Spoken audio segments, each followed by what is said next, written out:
बेटा fourth category का ratio कर रहा हूं शुरुआत। ये लो, फोर्थ कैटेगरी का रेशो शुरू कर रहा हूं। टर्नओवर रेशो या एक्टिविटी रेशो। टर्नओवर रेशो या एक्टिविटी रेशो। जितने भी हमने अब तक रेशो पढ़े हैं उनमें से सबसे ज्यादा चांस है इसमें से एक रेशो आता है स्टॉक टर्नओवर रेशो। मतलब ऐसे मानो अगर 10 बार क्वेश्चन आता है तो 6 बार स्टॉक टर्नओवर रेशो का, 4 बार अदर रेशो को ही। तो सबसे ज्यादा इंपॉर्टेंट रेशो है जो मैं आज पढ़ाने जा रहा हूं। इसमें रेशो को मैं बांट रहा हूं 4 कैटेगरी में। पहले 3 कवर कर रहा हूं और एट एंड चौथी कैटेगरी कवर कर दूंगा। ठीक है, पहले 3 कैटेगरी कवर कर रहा हूं। पहली, स्टॉक या इन्वेंट्री टर्नओवर रेशो। स्टॉक या इन्वेंट्री टर्नओवर रेशो। दूसरी, डेटर या रिसीवेबल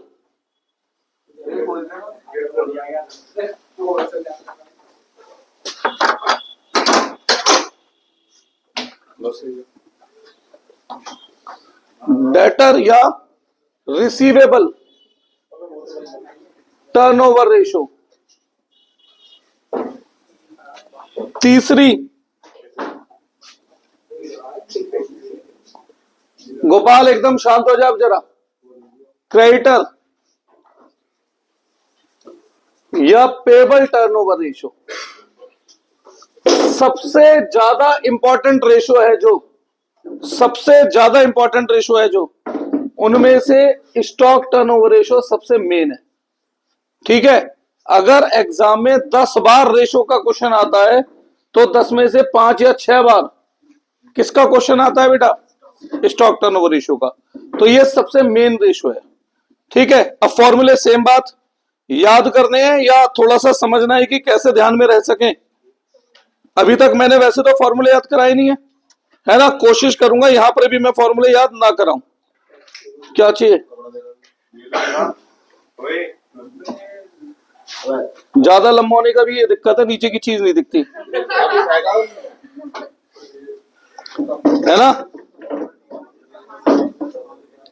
सुनिए, तो सबसे पहले इनका फॉर्मूला अगर याद रखना है तो उसका तरीका क्या है? स्टॉक, जर्नली स्टॉक की वैल्यूएशन कौन सी कीमत पे होती है? कॉस्ट प्राइस पे या मार्केट प्राइस पे? जनरली कॉस्ट प्राइस पर, क्योंकि 99% बिजनेस में कॉस्ट प्राइस मार्केट प्राइस से कम होती है ना। तो स्टॉक की वैल्यूएशन जनरली हम कौन सी कीमत पे करते हैं? कॉस्ट प्राइस पर। तो यहां यूज होता है कॉस्ट ऑफ गुड्स सोल्ड का। किसका यूज होता है? कॉस्ट ऑफ गुड्स सोल्ड का अपॉन एवरेज स्टॉक या इन्वेंट्री, आप जो चाहे कह दें। डेटर कौन होते हैं? जिनसे पैसा लेना है। ये मैंने कभी नहीं पढ़ाया, मैंने तो नहीं पढ़ाया। मैंने जो पढ़ाया डेटर का मतलब मुझे वो बताओ। जिन्हें हमने उधार में माल बेचा है उन्हें हम डेटर कहते हैं। तो ऊपर आता है net credit sale upon average debtor. Debtor लिख दो या रिसीवेबल लिख दो, ये आपका मन है। ठीक है, क्रेडिटर कौन होते हैं? जिनसे उधार में माल खरीदा है। तो ऊपर आता है net credit purchase upon average creditor लिख दो या पेबल लिख दो। फॉर्मूले याद हो गए? इनका मतलब समझना चाहेंगे? इसका मतलब होता है जर्नली साल में कितनी बार यह प्रक्रिया या प्रोसेस चलता है कि मैं माल खरीदता हूं और बेच देता हूं। ठीक है, तो अगर मैं साल में 12 बार ऐसा होता है कि मैंने माल खरीदा, बिक गया, फिर खरीदा, फिर बिक गया, तो उसे हम कहते हैं बेटा स्टॉक टर्नओवर रेशियो, यानी स्टॉक कितनी बार रोटेट हो रहा है। ठीक है, साल में कितनी बार ऑन एन एवरेज हम माल उधार में बेच देते हैं, और साल में कितनी बार ऑन एन एवरेज हम माल उधार में खरीद लेते हैं। तो इस बेसिस पर ये तीनों टर्नओवर रेशियो हैं। किसी को कोई डाउट है? अब आप बताओ, अगर ये रेशियो ज्यादा है तो अच्छा है, कम आए तो अच्छा है? भाई मैं साल में 2 बार माल खरीद के बेच पाऊं वो अच्छा है, या 50 बार माल खरीद के बेच पाऊं वो अच्छा है? तो वाइवा में पूछ लेते हैं कभी कभी ऐसा क्वेश्चन कि स्टॉक टर्नओवर रेशियो हाई है तो बेटर है या लो है तो बेटर है? तो कब बेटर है? ये भी हाई है तो बेटर है, और ये भी। भाई जितने ज्यादा बार माल उधार में मिल जाए उतना अच्छा है, मुझे वर्किंग कैपिटल की जरूरत कम पड़ेगी। एक बार भैया सेकंड और थर्ड वाला कितनी बार माल उधार में बेच देता हूं, ये है इसका मतलब। कितनी बार माल उधार में खरीद लेता हूं, इसका आंसर आता है 6 टाइम्स। तो मतलब माल बेचा, पैसे आ गए, फिर माल बेचा, फिर पैसे आ गए, फिर माल बेचा, फिर पैसे आ गए। ये प्रोसेस 6 बार चल रहा है। इसका आंसर है 5 टाइम्स। मतलब माल खरीदा, पेमेंट कर दी, फिर उधार में माल खरीदा, फिर पेमेंट कर दी, फिर उधार में माल खरीदा, पेमेंट कर दी। ये प्रोसेस चल रहा है 5 बार। ठीक है, इसका आंसर है 10 टाइम्स। मतलब माल खरीदता हूं, बिक जाता है, फिर नया माल खरीदता हूं, फिर वो भी बिक जाता है, फिर नया माल खरीदता हूं, फिर वो भी बिक जाता है। तो ये प्रोसेस चल रहा है 10 टाइम्स। इसका मतलब ये है साल में 10 बार स्टॉक रोटेट हो रहा है। साल में जितनी बार भाई रेशो का आंसर आ रहा है उतनी बार हम माल उधार में बेच रहे हैं और उतनी बार माल उधार में खरीद रहे हैं। कोई डाउट है इसमें? मेन फॉर्मूले याद हो गए? पक्की बात? क्या याद रखो कि भैया डेटर कौन होते हैं? जिन्हें उधार में माल बेचते हैं। क्रेडिटर कौन होते हैं? जिनसे उधार में माल खरीदते हैं। स्टॉक की वैल्यूएशन नॉर्मली किस पे होती है? Cost price. किसी को कुछ पूछना है? अब सब फॉर्मूले की बात करें अगर हम, cost of goods sold, income statement खोलो जो मैंने बनवाई थी।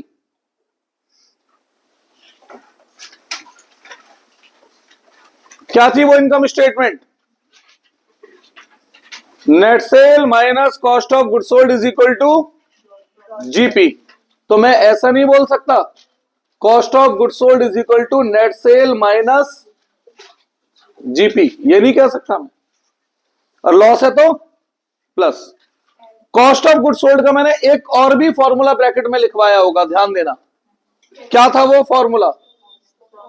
Opening stock plus net purchase plus direct expense minus.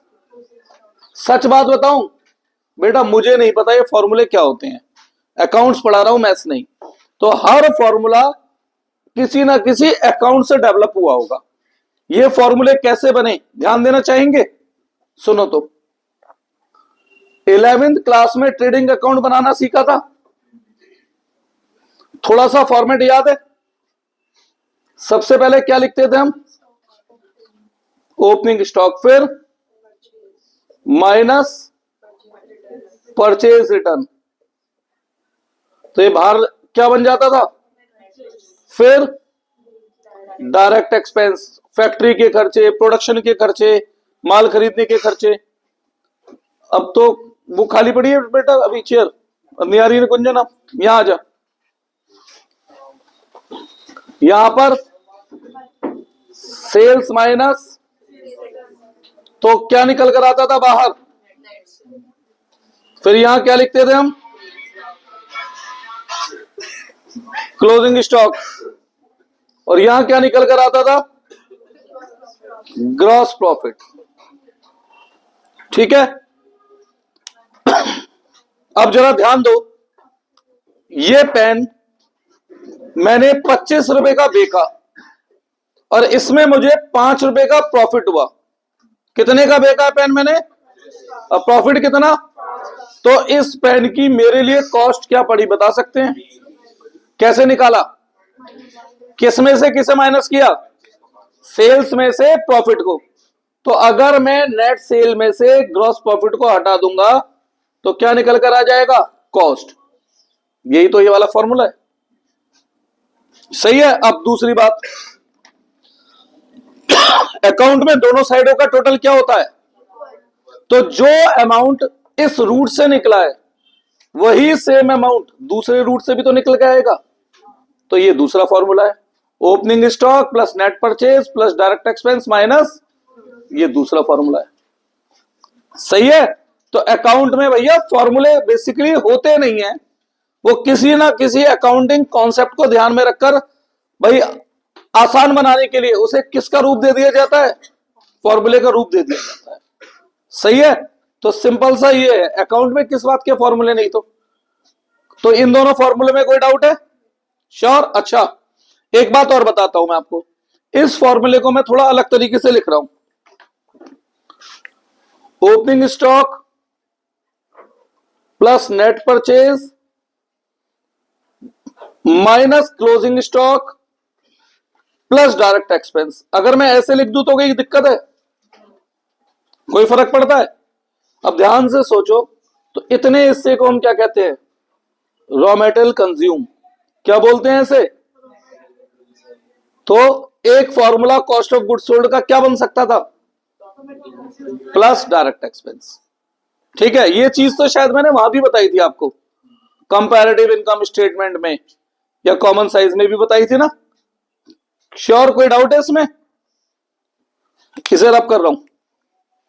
अब रही बात एवरेज स्टॉक कैसे निकलेगा। एवरेज स्टॉक बहुत सीधा सीधा सा फॉर्मूला है इसका भी, opening stock plus closing stock upon 2। और वैसे भी एवरेज क्या होता है बेटा? बिगिनिंग और एंड वैल्यू का मिड ही तो है, तो मिड निकाल दिया हमने। कोई डाउट इसमें? फॉर्मूले याद हो जाएंगे, दिखने में बड़ा है पर इतना सारा कुछ था नहीं इसमें याद रखने वाला। अब बात करते हैं डेटर टर्नओवर रेशियो की। ये फॉर्मूला क्लियर है? मेन फॉर्मूला क्लियर है? याद हो गया? भाई डेटर कौन होते हैं? मैंने हमेशा 11th क्लास के फर्स्ट डे से जब भी मैंने डेटर का मतलब बताया होगा, मैंने उसी दिन बोला था कि हमारे दिमाग में गलतफहमी बैठा दी जाती है कि जिनसे भी पैसा लेना है सब डेटर है, वो गलत है। तो मैं तुम्हें डेटर का मतलब क्या बोलता था? जिन्हें हमने उधार में माल बेचा है वो डेटर है। तो अब उसी बेस पे फॉर्मूला बन गया। अब नेट क्रेडिट सेल की बात करता हूं। अगर मैं फॉर्मूला बनाना चाहूं तो ग्रॉस सेल मतलब टोटल सेल, उसमें से अगर मैं लेस करता हूं सेल्स रिटर्न तो क्या निकलती है? Net cell. अरे तो नेट सेल में से कैश सेल हटा दो, क्रेडिट सेल आ जाएगी। इसमें क्या, ये फॉर्मूले की बात ही क्या है? 10,000 का माल बेचा है जिसमें 2,000 कैश में, तो उधार में कितना? 8,000। तो बहुत ट्रिकी फॉर्मूला था क्या ये? अच्छा, एवरेज डेटर कैसे निकालते हैं? सबसे पहली बात बेटा, यहां पर आप डेटर को सिंपल डेटर मत मानो, यहां पर आप डेटर को डेटर की जगह क्या मानो? रिसीवेबल मानो। क्या मानो? बेसिकली अकाउंट रिसीवेबल मानो। और इसमें क्या क्या शामिल होता है? इसमें डेटर भी शामिल होता है और बीआर भी शामिल होता है। नहीं नहीं मां, बीआर भी शामिल होता है। कोई डाउट इसमें? तो यहां डेटर को केवल डेटर नहीं मानना, बिल रिसीवेबल और डेटर दोनों को डेटर की तरह कंसिडर करो। दैट इज दोनों ही क्या है? ट्रेड रिसीवेबल है। दोनों ही क्या है हमारे? ट्रेड रिसीवेबल है। अब एवरेज की बात करें, अगर हम एवरेज की बात करें तो सेम ओपनिंग डेटर या रिसीवेबल, जो भी आप शब्द लिखना चाहें, प्लस क्लोजिंग डेटर या क्लोजिंग रिसीवेबल, जो भी आप शब्द लिखना चाहें, अपॉन 2। खत्म। इस पर आते हैं creditor turnover ratio. Creditor, sir इसको पकड़ा जाओ बेटा, मुझे पास कर देना।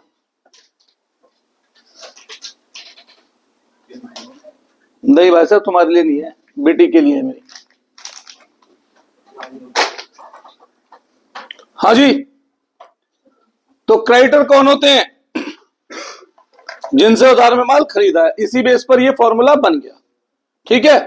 अब gross purchase minus purchase return कर दूंगा तो नेट परचेज आ जाता है। और नेट परचेज में से अगर मैं कैश परचेज हटा दूं तो नेट क्रेडिट परचेज। तो ये फॉर्मूले नहीं है बेसिकली, ये तो बेटा सिंपल लॉजिकल थिंग्स हैं। Net credit purchase. सेम बात यहां क्रेडिटर को केवल क्रेडिटर नहीं मानना, क्या मानना है? पेबल, ट्रेड पेबल मानना है। क्या मानना है? और ट्रेड पेबल में क्या क्या शामिल होता है? क्रेडिटर और बीपी दोनों को एक साथ इकट्ठा कंसिडर कर रहे हैं। एक्चुअल में हम लोगों ने बेटा बिल ऑफ एक्सचेंज चैप्टर नहीं पढ़ा, हमारे कोर्स से कट गया 11th में। जब हम माल उधार में बेचते हैं तो उसका एक दूसरा रास्ता बिल्स पेबल एक्सेप्ट करना भी होता है। अब मैं आपको एक टर्म समझाऊंगा, अभी एकदम से समझ में नहीं आएगी। फिलहाल ये बात याद रख लो, किसी इंसान को उधार में माल बेचा तो क्रेडिटर, और कोई कागज में लिखवा लिया सबूत के रूप में कि तेरे से पैसे लेने हैं, फिर उधार में माल बेचा तो बिल्स पेबल। एवरेज क्रेडिटर निकालना हो तो कैसे निकालोगे बताओ? Opening creditor plus closing creditor upon 2, और बिल्स पेबल भी है तो जोड़ करके अपॉन 2। ये 3 मेन टर्नओवर रेशो है, जिसमें से सबसे ज्यादा चांस कौन से टर्नओवर रेशो का आने का है? स्टॉक टर्नओवर रेशो का। ठीक है, एक चौथा फॉर्मूला और जोड़ देता हूं, any other turnover ratio.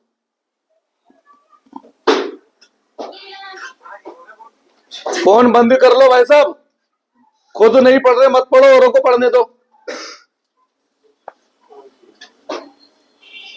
Any other turnover ratio इन जर्नल केस में। अच्छा, ये मैं आपको बता चुका हूं, आजकल एक नया कल्चर चला है, सेल की जगह क्या शब्द यूज करते हैं लोग? Revenue from operation. ठीक है, हाँ जी। टर्नओवर का बेसिकली आपको क्या लगता है, क्या मतलब है? बाद में हाँ देख ले, पीछे को आ जा बेटा, रिकॉर्डिंग चल रही है यार, देख तू सारी चीजें। एनी अदर टर्नओवर रेशो, तो एनी अदर टर्नओवर रेशो में टर्नओवर का मतलब क्या है? टर्नओवर बेसिकली भैया जर्नली जो जर्नल बिजनेस ऑपरेशन से हमारे पास जितना भी रेवेन्यू जनरेट हो रहा है ना, उसे हम टर्नओवर कहते हैं। तो टर्नओवर मोटे तौर पे सेल को ही कहा जाता है। किसको कहा जाता है? टोटल सेल को। तो इस केस में हमारा फॉर्मूला क्या बनेगा? Net sales upon other item. Net sale upon other item मतलब एग्जाम्पल के रूप में अगर मैं कुछ एग्जाम्पल दूं, जैसे वर्किंग कैपिटल टर्नओवर रेशो, तो क्या फॉर्मूला बना दोगे?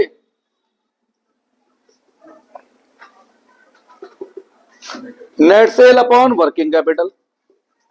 फिक्स्ड एसेट टर्नओवर रेशो, तो क्या फॉर्मूला बना दोगे? Net sale upon fixed asset. Current asset turnover ratio, क्या फॉर्मूला बना दोगे? Net sale upon current asset. Net worth current ratio, तो क्या फॉर्मूला बना दोगे? Net sale upon net worth. तो इन तीन के अलावा कोई भी टर्नओवर रेशो दिखे तो ऊपर नेट सेल और अपॉन में वो आइटम जिसका टर्नओवर रेशो पूछा गया है। ठीक है, जर्नली एग्जाम में अगर पूछा जाएगा तो 99% चांस है इन तीन के अलावा अगर पूछा गया तो वर्किंग कैपिटल टर्नओवर रेशो पूछा जाएगा। कौन सा पूछा जाएगा? Working capital turnover ratio. ठीक है, तो वर्किंग कैपिटल टर्नओवर रेशो का फॉर्मूला क्या बना? Net sale upon working capital. Note करो, कुछ क्वेश्चन करा रहा हूं और अगली क्लास में मिक्स क्वेश्चन कराने हैं मुझे सभी कैटेगरी के। ये लास्ट कैटेगरी है रेशो में। कल बुलाऊंगा, पहले तो सुबह। क्यों? कल 6 तारीख है। क्या है? तो सुबह जल्दी आ जाओ 8 बजे।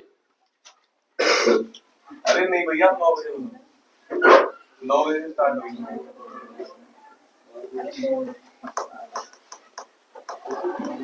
ठीक है, 10 को पढ़ाओगे 9 से 11 9 से 12 कर लो। ये क्या पढ़ाओगे? 9 से 10 पढ़ा दो। कोशिश करूंगा 12th का सारा कोर्स इन शॉर्ट रिवाइज करा पाऊं। कल से हाँ जी, पर वो मॉर्निंग में ही बैच होगा और उसमें पहली एक कंडीशन है, अगर उस बैच में एक बार आए तो परमानेंट आना होगा, और दूसरी कंडीशन है होमवर्क नहीं करने पे 500 रुपए फाइन देना होगा। ये पहले से तय है बेटा। देखो हर टीचर हमारे पास बेचने के लिए क्या है, सर्विस ना। तो मैं आपको सर्विस दूं तो मुझे कुछ रिवार्ड तो मिलना चाहिए, या तो पैसे मिले या फिर आपकी परफॉर्मेंस मिले। दोबारा से पढ़ाओगे ये सारा? हाँ भाई साहब, लेकिन कंडीशन याद रखना, बिना होमवर्क के मैं 500 रुपए का फाइन लूंगा। कैश फ्लो से स्टार्ट कर। वो मेरे ऊपर है, मैं कौन से टॉपिक से स्टार्ट करूंगा वो मेरे ऊपर छोड़ दो। कुछ पूछना है इसमें, रब करूं तो लिखिए क्वेश्चन।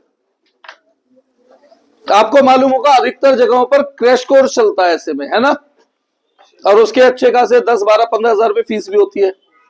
मैं तो भाई साहब आपको बस 12, 15 हजार का प्रोडक्ट फ्री में दे रहा हूं, तो मुझे कुछ तो रिवॉर्ड मिले, यही होगा। मैंने आपको बता तो दिया बेटा, तो मेरे को कोई तो रिवॉर्ड दो, या तो मार्क्स दो या पैसे दो। तो ठीक है, उसके लिए होमवर्क करना पड़ेगा। पेन नहीं है। एक घंटा लेट कर अभी बात करते हैं, अभी बैच के इसके बाद, ठीक है। अभी पहले वो कर लेते हैं।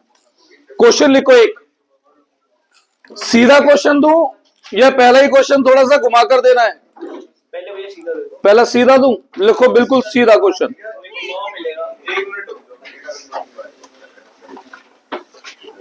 भाई मैं केवल सिंगल मीनिंग बात करता हूं, जो बोलना होता है डायरेक्ट बोलता हूं,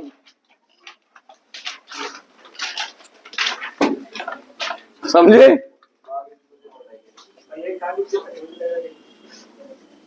क्या था? टॉपिक क्या? Trade on equity. अरे नहीं, दो आप उसे नहीं कॉलेज में पढ़ा रहे। नहीं पढ़ाना, वो पढ़ो, या तुझे भी करवानी आउटसोर्सिंग? हाँ नहीं। तो लिखो क्वेश्चन। अबे पहला तो शॉर्ट है ना। अरे यार पहला दूसरा तीसरा क्या फर्क पड़ता है, दुकानदार के लिए हर ग्राहक बराबर है। चलो, net sales 5 lakh. Direct question दे रहा हूं, बिल्कुल डायरेक्ट क्वेश्चन, कुछ नहीं घुमा फिरा रहा। Sales return 20,000। इसके अंदर एक और चीज होती है बेटा, स्टॉक होल्डिंग पीरियड या stock velocity, average collection period या डेटर वेलोसिटी। अब हमारे कोर्स में नहीं है इसलिए मैंने लिखवाई नहीं है, मतलब बता देता हूं उसका क्या होता है। अगर बाई चांस वाइवा वाले पूछ लें तो क्वेश्चन से पहले मतलब बता देता हूं। सपोज करो स्टॉक टर्नओवर रेशियो का आंसर आता है 10 टाइम्स, तो इसका मतलब साल में कितनी बार ऐसा होता है कि आप माल खरीदते और बिक जाता है? 10 बार। तो इस हिसाब से ऑन एन एवरेज एक बारी का माल कितने समय गोडाउन में रहता है? 1.2 मंथ्स या फिर 36 डेज। 36.5 बोल दो, आपको बोलना है, या 36 डेज। इसी को कह देते हैं स्टॉक होल्डिंग पीरियड या इन्वेंट्री वेलोसिटी। बहुत बड़ी चीज काट दी कोर्स में से, आसान कर दिया, बटन आपका काट दिया। क्या फर्क पड़ता है उससे लिखने होने से? सेम। साल में अगर मैं 5 बार माल उधार में बेचता हूं तो ऑन एन एवरेज एक बार का माल कितने समय में वापस आता होगा भाई? 12 मंथ अपॉन 5 बार, या 360 दिन अपॉन 5 बार, 72 दिन में। तो इसी को कह देते थे डेटर वेलोसिटी या एवरेज कलेक्शन पीरियड, और सेम क्रेडिटर वेलोसिटी या एवरेज पेमेंट पीरियड। वाइवा को ध्यान में रख के मैंने बता दिया है, बाकी ये कोर्स में है नहीं बेटा, ठीक है? हाँ जी, नेट सेल्स क्या बोली थी मैंने? 5 lakh. Sales return, gross profit 25% on cost, और एवरेज डेटर 80,000। लो टुच्चा सा क्वेश्चन है, करो। निकालना क्या भैया? Stock turnover ratio. और क्या निकाल पाओगे इस इंफॉर्मेशन से आप? एवरेज डेटर बोल दिया मैंने, गलती से एवरेज डेटर बोल दिया है, एवरेज स्टॉक कर लो उसे। अब ठीक है, करो।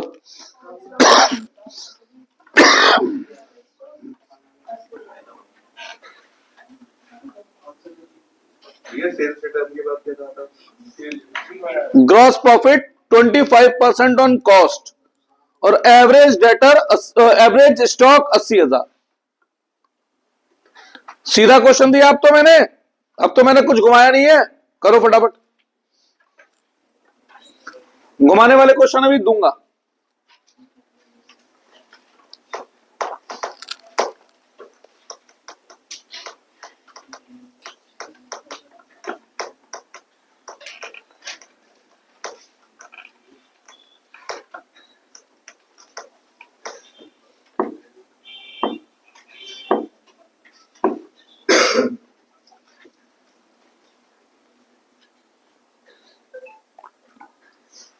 सबसे ज्यादा इंपॉर्टेंट रेशियो है ये वाला, मैं कई बार रिपीट कर चुका हूं ये बात। अब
स्टॉक टर्नओवर रेशियो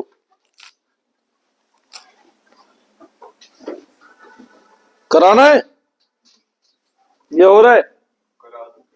ये तो फॉर्मूले भी सामने लिखा हुआ है। हाँ जी, स्टॉक टर्नओवर रेशियो का बेस फॉर्मूला क्या है बताओ? COGS cost of goods sold upon, देखना आधा काम तो मैंने तुम्हारा वैसे ही आसान कर दिया, एवरेज स्टॉक तो मैंने खुद ही दे दिया। सही है। अब सीओजीएस के हमारे पास दो रास्ते हैं, इनमें से कौन सा रास्ता लगा सकता हूं? ये वाला नहीं लगा सकता, ये वाला लगाना पड़ेगा। ठीक है, तो निकालो COGS, net sale minus GP. Net cell कितनी है? तो सेल्स रिटर्न मैंने बेवकूफ बनाने के लिए दिया था। कॉस्ट ऑफ गुड्स सोल्ड कितना है? जीपी कितना है? 25%। किसका? इसका 25%, यानी 0.25x। जो इधर माइनस है उधर जाके, तो 1.25x is equal to 5 lakh, तो x is equal to 4 lakh. एक रास्ता तो ये था, और एक दो तरीके और सिखा देता हूं इसके। नेट सेल माइनस जीपी क्या होता है? कॉस्ट। जीपी कितनी है? किसका? 25। तो जो बेस होता है वो हमेशा कितना होता है? 100। बेस हमेशा क्या होता है? 100। तो सेल कितनी हुई? अब इन तीन में से कुछ एक चीज पता है मुझे, क्या पता है? क्रॉस मल्टीप्लाई आती है, क्रॉस मल्टीप्लाई करो और एक्स निकाल लो। दूसरा रास्ता। ठीक है, एक और रास्ता दिखा देता हूं, जिसको जो अच्छा लगे वो अपना लेना। एक रिलेशनशिप होता है बेटा, एक तरफ लिख रहा हूं प्रॉफिट ऑन कॉस्ट, और एक तरफ लिख रहा हूं मैं प्रॉफिट ऑन सेल्स। ठीक है, अगर कॉस्ट पे प्रॉफिट 1/1 है, प्रॉफिट ऑन कॉस्ट और प्रॉफिट ऑन सेल, अगर प्रॉफिट कॉस्ट पे 1/1 है तो सेल पे वो 1/2 हो जाता है। कॉस्ट पे 1/2 है तो सेल पे 1/3 हो जाता है। कॉस्ट पे 1/3 है तो सेल पर 1/4। कॉस्ट पे 1/4 है। तो ये सिस्टम जहां तक चाहे फॉलो कर लो आगे। अब ध्यान से सोचो, जीपी कितना है? 25% किसका? तो 25% मतलब 1/4, तो कॉस्ट का 1/4 है जीपी, तो सेल का कितना? यानी 5 लाख का 1/5 यानी 1 लाख। तो कॉस्ट वो कितनी बचेगी? 4 लाख। कोई सा भी रास्ता अपना लो, पर मुझे लगता है 12th में टीचर इस रास्ते पे बिफर जाएंगे कि फॉर्मूला कहां है, हमें तो दिख ही नहीं रहा कैसे कैलकुलेट हुआ है। तो इन दोनों में से कोई एक चीज अपना लेना, ठीक है बेटा। रास्ता ये भी है, और भी 2-3 रास्ते हैं, पर बहुत जितने सारे रास्ते बताऊंगा उतना कंफ्यूजन पड़ेगा। तो 1 या 2 रास्ते ध्यान रखो, उन्हीं पे मेहनत कर लो, सही है ना? कुछ पूछना है? पक्की बात? रब कर दूं? श्योर?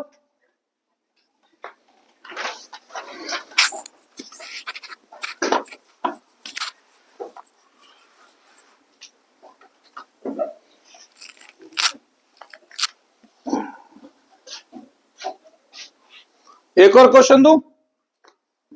तो कॉस्ट कितनी आई थी बेटा? 4 लाख। 4 लाख अपॉन 80,000 5 टाइम्स, क्योंकि परसेंटेज में नहीं निकाल सकते, 500% कुछ नहीं होता मैथमेटिकली, तो 5 टाइम्स। लिखो एक क्वेश्चन और।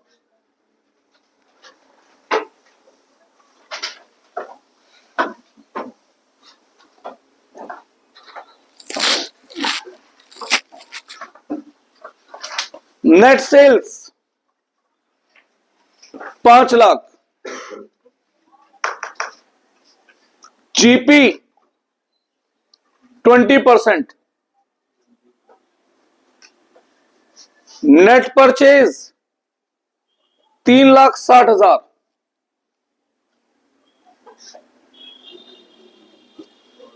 Opening stock 40,000, wages 50,000। बस कैलकुलेट स्टॉक टर्नओवर रेशो।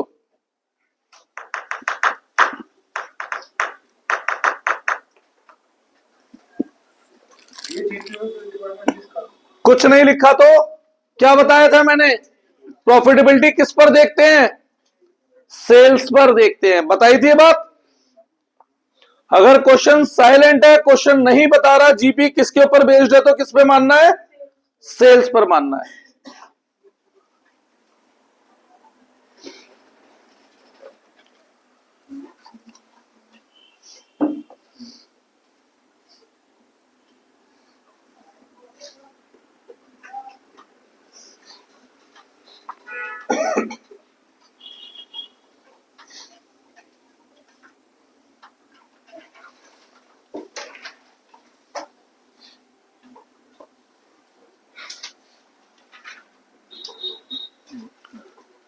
कुछ पूछने की इच्छा हो तो बता दीजिएगा।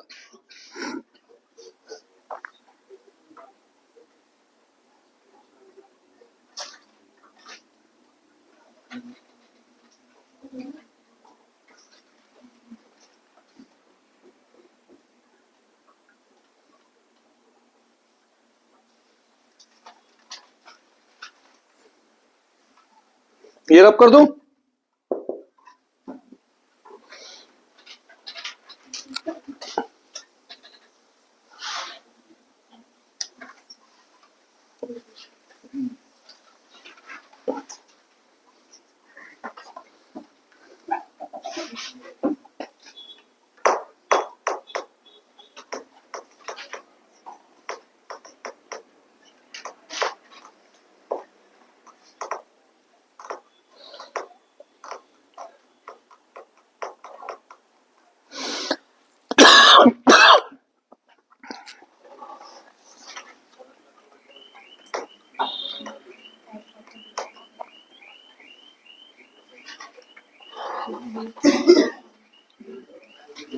मैं आपको 8 या 9 क्वेश्चन बोलूंगा स्टॉक टर्नओवर रेशो के। ज्यादा क्यों बोल रहा हूं? क्योंकि ये ज्यादा इंपॉर्टेंट है, और 9 के 9 क्वेश्चन रिपीट नहीं होंगे बेटा। हर क्वेश्चन में डिफरेंट मैनर में इंफॉर्मेशन निकलेगी और फॉर्मूले यही होंगे।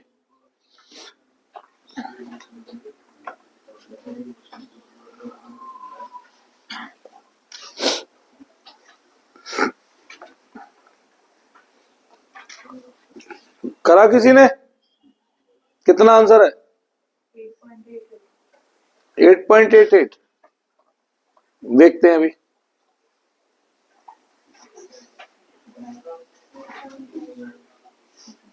8.98, 8.8 टाइम्स आ रहा है। देखते हैं। देखो, सबसे पहले स्टॉक टर्नओवर रेशियो का बेस फॉर्मूला क्या है? Cost of good sold upon average stock. और वैसे भी जब आंसर ज्यादा जनों का 8.8 है तो सही है भाई। मेजोरिटी ऑलवेज विन, ऐसे ही तो होता है। कुछ ऐसा ही तो कहते हैं कि ज्यादातर बच्चों का एक ही आंसर है तो वो सही आंसर है। चलो देखते हैं। अब इस फॉर्मूले को अप्लाई करना है। सबसे पहले कॉस्ट ऑफ गुड सोल्ड का कौन सा फॉर्मूला लगा सकता हूं मैं इन दोनों में से? Net sale minus net cell कितनी है और जीपी कितना है? किसका 20%? तो 5 लाख का 20% निकाल सकते हैं। तो कॉस्ट ऑफ गुड सोल्ड कितना आया?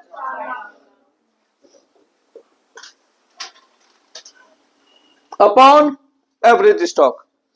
तो एवरेज स्टॉक का फॉर्मूला क्या होता है? Opening stock plus closing stock upon 2। तो ओपनिंग स्टॉक कितना है, क्लोजिंग कितना है? अब ऐसे कैसे काम चलेगा? 0 मान ले, नहीं पता तो 40 ही मान लेते हैं। तो अब दूसरा फॉर्मूला लगा लो ना कॉस्ट ऑफ गुड सोल्ड का। Opening stock plus net purchase plus direct expense minus closing stock. Cost of good sold कितना है? Opening stock, net purchase 3 lakh, direct expense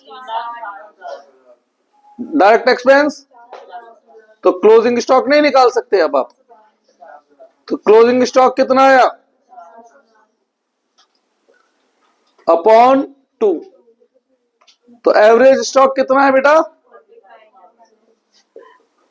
तो आंसर आया 8.88 टाइम्स। तो मैंने तो कहा था ना ज्यादा बच्चों का है तो सही आंसर है।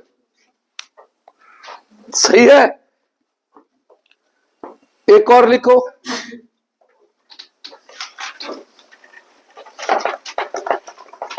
कम से कम 10-12 क्वेश्चन बोल दूंगा जिसमें रिपीट नहीं होगा और फॉर्मूले यही होंगे।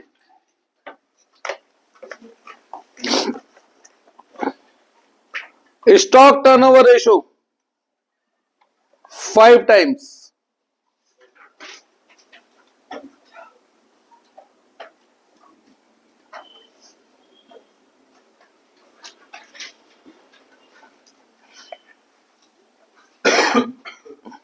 Cost of revenue from operation 40,000। Revenue from operation 40,000। फिर closing stock is 20,000 more than opening stock. बस टुच्चा सा क्वेश्चन है। बस कैलकुलेट क्लोजिंग स्टॉक। छोटा सा क्वेश्चन है ना बिल्कुल। Calculate closing stock.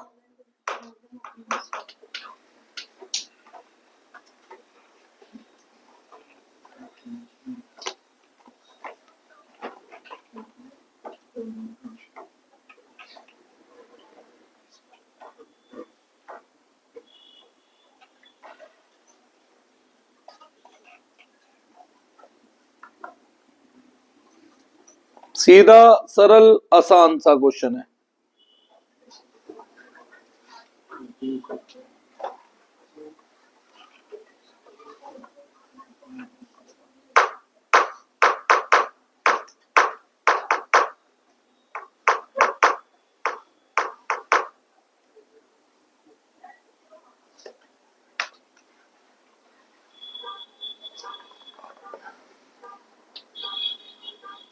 मैंने सॉल्व भी कर लिया।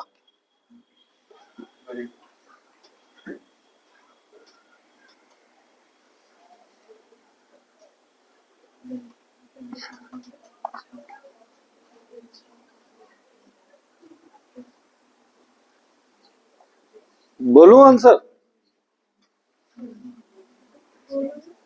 90,000।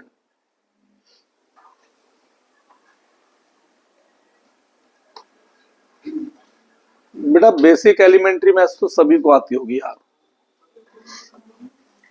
कॉस्ट ऑफ गुड्स सोल्ड जो माल हमने बेचा उसकी लागत, उसे कॉस्ट ऑफ गुड्स सोल्ड कहते हैं। अब तुम दुकान पे कुछ बेच रहे हो तो आपको कुछ रुपए का पड़ा भी होगा ना, जितने रुपए की वो चीज हमें पड़ी उस लागत को हम कॉस्ट ऑफ गुड्स सोल्ड कहते हैं।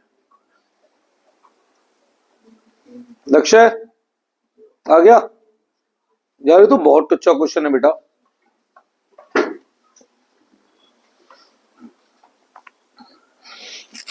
देखो कितना आसान क्वेश्चन दिया है बेटा मैंने, बहुत ही सीधा सीधा। ओपनिंग स्टॉक कितना है नहीं पता? क्लोजिंग स्टॉक कितना है? 20,000 ज्यादा बोली थी मैंने, 10 नहीं बोली थी बेटा मैंने, 20 बोला था ज्यादा मैंने। ठीक है, तो एवरेज स्टॉक कितना हुआ? x प्लस 20,000 अपॉन 2, तो x प्लस 10,000। कोई डाउट इसमें? ठीक है, बस अब उठा के फॉर्मूला लगा दो यार। एसटीआर का फॉर्मूला क्या होता है? बिल्कुल आएगा आंसर, माइनस में आ रहा है। क्लोजिंग स्टॉक इज 20,000 मोर बोल दिया मैंने क्या? चलो देखते हैं क्या आ रहा है। माइनस 2,000 आ रहा है। देखते हैं एसटीआर कितना है। Cost of good sold 4 lakh बोला था बेटा मैंने। ये इस जीरो में गड़बड़ हो गई है बेटा। फिर मैंने जो आंसर दिया है ना वो 4 लाख के हिसाब से दिया है, और आप देखना 4 लाख के हिसाब से आंसर आएगा, बिल्कुल आएगा। तो मैं 40,000 गलती से फिर बोल गया हूँ। ये बेटा आंसर 90 बोला है मैंने, अब मेरा आंसर 90 ही आएगा। मैंने 4 लाख को दिमाग में रख के काउंट किया है। आप देखो ना मैंने अब तक जितनी वैल्यूज बोली हैं, हर बार सीओजीएस कितना दिया मैंने? 4 लाख ही आ रहा है ना हर बार। ये डिवाइड है वहां जाके मल्टीप्लाई 5x 350 और x 70। तो ओपनिंग स्टॉक अगर 70 है तो क्लोजिंग, बेटा मैंने 2 लाख को ही दिमाग में रख के आंसर दिया था आपको, वो 4 लाख को, सॉरी। हाँ मैंने आपको अब तक जितने क्वेश्चन बोले हर बार सीओजीएस कितना दिया है मैंने? 4 लाख ही तो दिया है। गलती से 40,000 मुंह से निकल गया होगा। एक और क्वेश्चन लिखो।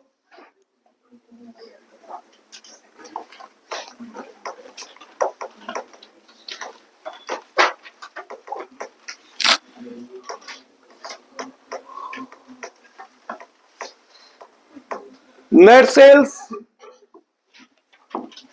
10 लाख, जीपी 10 लाख, जीपी 2 लाख,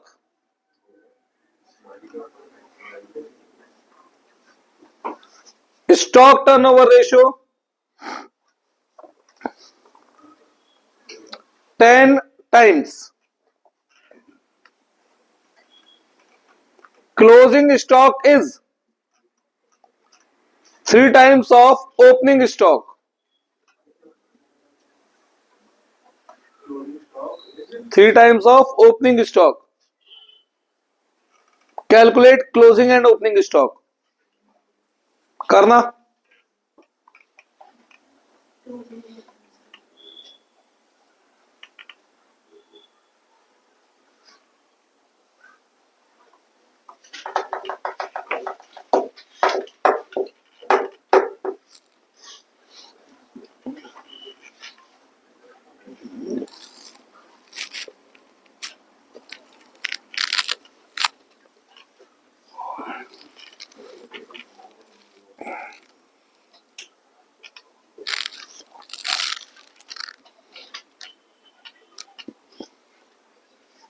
कल से फास्ट ट्रैक रिवीजन है, ठीक है ना? और शायद सही है। हाँ क्या बेटा, टाइम में घेर दूंगा सुबह। 9 से 10 कर लो। ये 20 और 60 20 और 60 आ रहा है, 20 और 60 घेर देंगे टाइम रात को।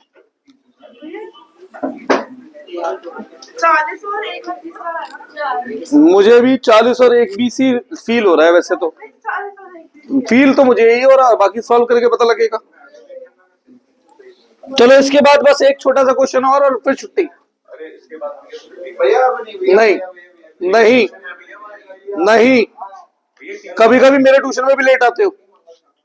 हाँ भाई बस, ओपनिंग स्टॉक कितना है x, तो क्लोजिंग स्टॉक कितना है 3x।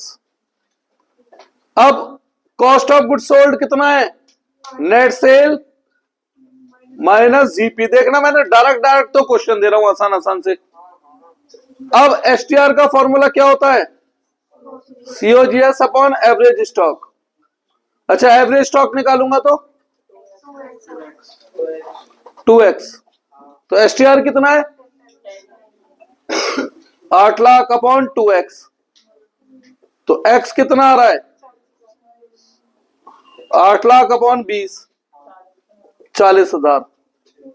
तो भैया अगर ये 40 है तो ये 3x यानी कि 3 इंटू 40 है। बिल्कुल सेम डिट्टो क्वेश्चन एक और दे रहा हूं क्योंकि ऐसा क्वेश्चन एग्जाम में आया हुआ है, मुझे उम्मीद है आएगा। कोई बात नहीं, रोज बसते हैं। चाहे लिखो, लास्ट क्वेश्चन है, नेट सेल्स 5 लाख। देख लो मैं तो जीपी भी सेम रख रहा हूं यार, एक जैसी सी। जीपी 25% ऑन कॉस्ट, जानबूझ के बोल रहा हूं पहला पॉइंट रिवाइज हो जाए, ठीक है ना? Net sales GP 25% on cost. भूल गया क्या बोल रहा था। STR 8 times, closing stock is 2 times more than opening stock.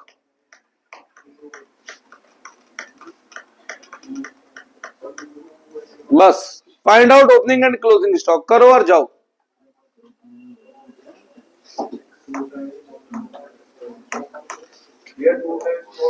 Opening stock, हाँ क्वेश्चन करें और जाएं। ज्यादा रोकने का मुझे भी शौक नहीं है तुम्हें।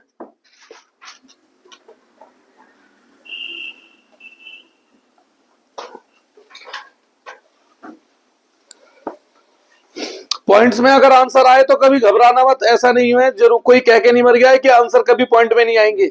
हम लोगों के साथ एक दिक्कत है, एग्जाम में पॉइंट में आंसर आ जाए एकदम घबरा जाएंगे कि गलत कर रहे हैं, और ऐसा बिल्कुल भी नहीं है बेटा।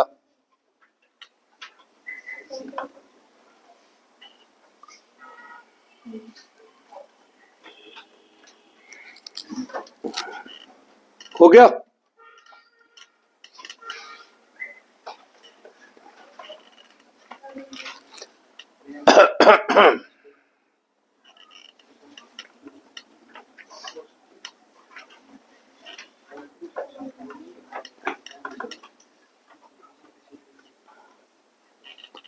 ₹53,333 तो नहीं है आंसर?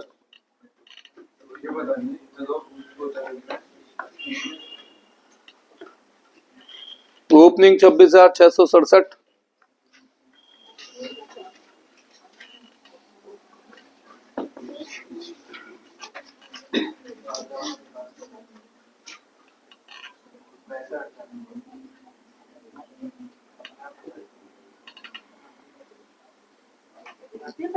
और 75 25 और 75,000। देखते हैं बेटा।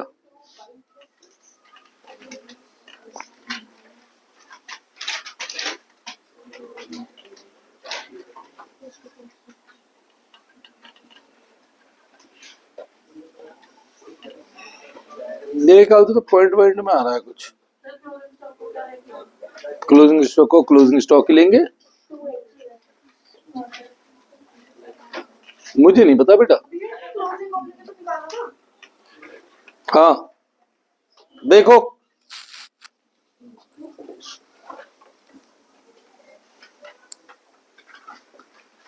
Opening stock x, closing stock 2 times है ना, 2x।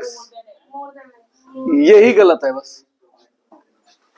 Opening stock x, closing stock opening stock से उसके 2 टाइम्स ज्यादा। पिछले क्वेश्चन में और इस क्वेश्चन में एक छोटी सी लाइन का फर्क है। पिछले क्वेश्चन में मैंने बोला था 3 टाइम्स ऑफ ओपनिंग स्टॉक, और इसमें मैंने बोला है 2 times more than opening stock. तो 2 टाइम्स मोर, मेरे पास 100 रुपए हैं और इसमें मेरे से डबल से पैसे ज्यादा है, यानी 100 प्लस 200। तो अब बताओ क्या बना हमारा एवरेज स्टॉक। अब तो ये नॉर्मल क्वेश्चन है, कर ही लोगे, मेरे को बस यही वाला पॉइंट बताना था। आंसर क्या आ रहा है, 25 और 75, यही आएगा। ठीक है जी। अब ये देखो, एक छोटा सा शब्द बदलता है, आंसर बदल सकता है अगर ध्यान नहीं दिया तो।